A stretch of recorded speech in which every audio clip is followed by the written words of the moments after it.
क्रोध क्या है कौन नहीं जानता। हर आयु, हर वर्ग, हर श्रेणी के व्यक्ति को क्रोध का अनुभव हो चुका है। बल्कि किसी किसी का तो परिचय ही इसी प्रकार दिया जाता है कि व्यक्ति अत्यंत क्रोधी है, इससे तनिक बच के ही रहना। अब क्रोध क्या है हम सभी जानते हैं, किंतु ये क्रोध कर क्या सकता है ये बहुत कम लोग जानते हैं। क्रोध कुछ इस प्रकार है, किसी जलते हुए अंगारे को पकड़ना और किसी और की ओर फेंकना। अब इसके पीछे आपकी मंशा होती है सामने वाले को जलाने की, किंतु उससे पहले तो आपके स्वयं के हाथ जल जाते हैं। तो स्मरण रखिएगा, जब भी आप किसी और पर क्रोध करते हैं, सर्वप्रथम वो आपके विनाश का कारण बनता है। मैं कहता हूं जब इस संसार में करने के लिए प्रेम है तो क्रोध करना ही क्यों। प्रेम कीजिए, यही प्रेम सब में बांटिए और इसी प्रेम के साथ कहें राधे राधे। भय, ये भय सदैव मनुष्य के साथ ही रहता है। कुछ खो देने का भय, जो पा लिया उसे खो देने का भय, अब जिसके हम निकट हैं उसके दूर चले जाने का भय, जो हमारा है हमसे छिन जाने का भय। अब मनुष्य सारा जीवन व्यतीत कर देता है इस भय की छाया में। किंतु क्या कभी आपने ये सोचा है कि ये भय हमें क्यों लगता है? ये भय हमें इसलिए लगता है क्योंकि हम उस व्यक्ति, उस भाव, उस वस्तु को स्वयं से समेट कर रखते हैं। हम स्वयं उसे इतनी शक्ति दे देते हैं कि वो जब चाहे तब हमें छोड़कर जा सकता है, हमें कष्ट पहुंचा सकता है।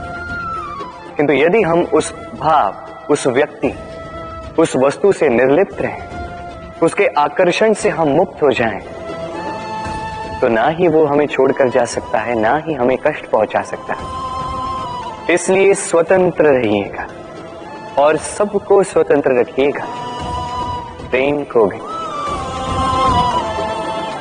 राधे राधे। अस्तो मां सद्गमय, तमसो मां ज्योतिर्गमय, मृत्युर्मां मृतम गमय। कभी आपने सोचा है काला रंग ना होता तो क्या श्वेत रंग आपको भाता? रात्रि का अंधकार ना होता तो सूर्य प्रकाश का अर्थ हमें समझ आता? ये थकान ना होती तो क्या विश्राम का अर्थ हम समझ पाते? ये भूख ना होती तो क्या इन स्वादिष्ट व्यंजनों का अर्थ हम समझ पाते? क्या इन सब का आनंद हम ले पाते? स्मरण रखिएगा, इस संसार में कोई भी भाव या वस्तु बुरी नहीं। यदि आप मानते हैं कि बुरी है तो किसी कारण से ये बुराई आवश्यक है, अन्यथा ईश्वर इसे हमारे संसार में रखते ही। इस बुराई का उद्देश्य है हमें अच्छाई का आभास करवाना, ताकि हम अच्छाई में अपना लक्ष्य साध सकें। इसलिए बुरों से कभी घृणा मत कीजिएगा, ये तो केवल भलाई की आवश्यकता के जनक है। उन्हें भले में परिवर्तित कीजिए, असत्य से सत्य की ओर ले जाए, अंधकार से प्रकाश की ओर ले जाए, मृत्यु से अमरत्व की ओर ले जाइए, किंतु प्रेम के पथ से। राधे राधे। अक्सर हमारे पास एक बहाना होता है, एक खींच होती है कि संसार में हम करें तो क्या करें, जो हम करना चाहते हैं वो पहले ही कोई कर चुका है, हमारे पास तो कुछ करने के लिए ही नहीं है। यदि आपको उदाहरण दूं तो इन पूजा की थालियों को देखिए, पहले से ही सब कुछ सज्ज करके रख दिया गया है। अब ऐसे में हम सोचते हैं कि करना क्या शेष है, सब कुछ तो पहले ही हो चुका है। अब यहाँ पे समस्या कर्तव्य में नहीं, यहाँ समस्या हमारी सोच में। हम ये सोचने में समय व्यतीत करते हैं कि क्या हो चुका है। हमें ये सोचना चाहिए कि क्या करना अब भी शेष है जिसमें हम अपना योगदान दे सकते हैं।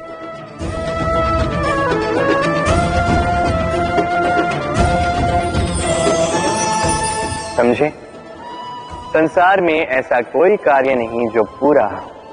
आप सभी को उसे आगे बढ़ाने के लिए प्रयास कर सकते हैं। आप उस कार्य को और श्रेष्ठ बना सकते हैं। बस आवश्यकता है तो सकारात्मकता की। राधे राधे।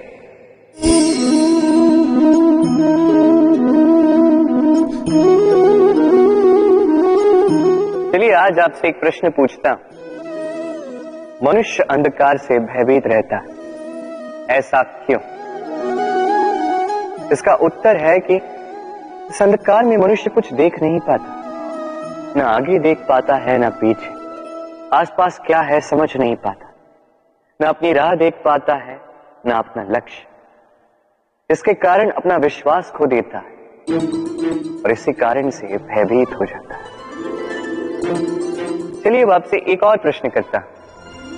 क्या इस संसार में इतना अंधकार है कि इस दिए का अस्तित्व ही मिटा दे? नहीं, उल्टा ये दिया अंधकार को चुनौती देता है, स्वयं जलकर संसार को प्रकाश देता है ये छोटा सा दिया।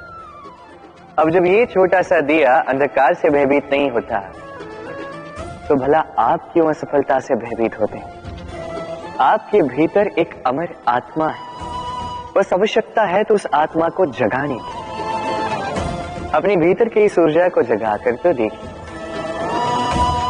सब कुछ दिखेगा। राधे राधे। विवाह प्रेम का लक्ष्य है कि भ्रम है था,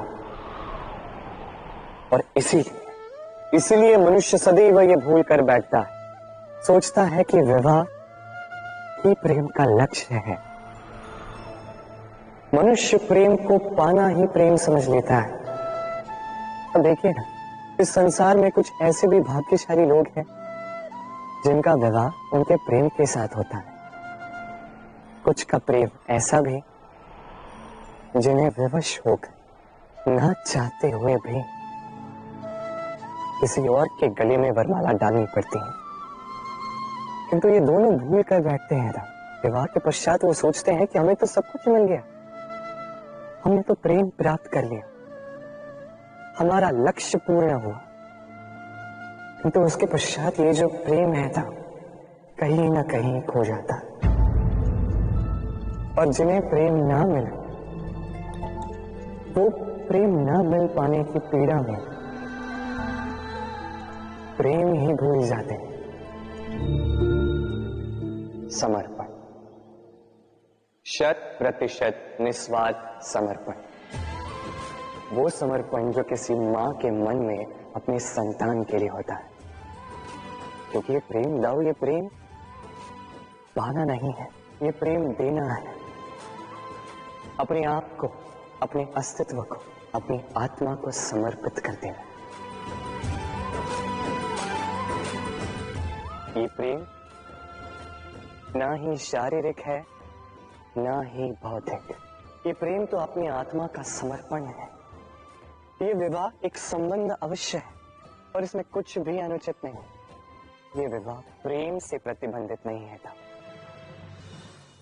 ये प्रेम कहीं ऊंचा है। अब यदि मैं आपको उदाहरण दूं, तो क्या राधा के विवाह के पश्चात मैं उसके सुख की कामना करना छोड़ दूं? कैसे मैं प्रयास न करूं कि राधा जीवन में सदा सदा के लिए सुखी रहे? क्या मेरे मन में राधा के लिए प्रेम कम हुआ? कृष्ण का राधा के प्रति प्रेम कृष्ण में समाहित है ना।